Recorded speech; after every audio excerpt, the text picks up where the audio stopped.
umaga, Pilipinas. Live mula sa Pag-asa Weather and Flood Forecasting Center, narito na ang latest sa ating panahon. Bagamat mainit ang panahon ngayong umaga, kumukulimlim na ang kalangitan sa ilang bahagi ng Kamaynilaan.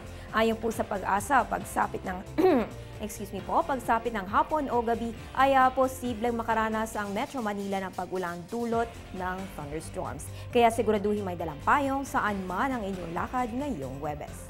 Samantala, patuloy na nakakaapekto ang southwest monsoon o hanging habagat sa may kanlurang bahagi ng Northern at Central Luzon. Kaya sa mga rehiyon ng Ilocos at Cordillera, pati sa Cagayan, Batanes at Babuyan Groups of Highlands, makaranas po kayo ng ilang pagulan na hindi naman ganong kalakasan kumpara nung dinulot ni Bagyong Labuyo. Habang natitirang bahagi naman sa kabilang na ang Metro Manila ay makaranas ng bahagya hanggang sa maulap na kalangitan na may isolated rain showers or thunderstorms. Magbabalik ang ating ulat panahon makalipas ng isang paalala. Teng, ang package. Ma'am, sabi ng Air 21 on the road na. Ano, Teng? Ang package. Ma'am, sabi ng Air 21 na receive na. Okay, very good.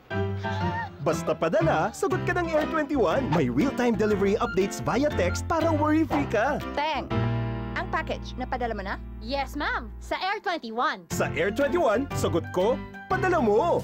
Mga kababayan, please follow us on Twitter, like us on Facebook at bisitahin ang aming website. I-synchronize rin ang inyong orasan sa Philippine Standard Time. Ang oras ngayon ay 10:55 ng umaga. Ang time check na ito ay hatid sa inyo ng Panahon TV Express kung saan walang pinipiling panahon ang pagbibigay impormasyon.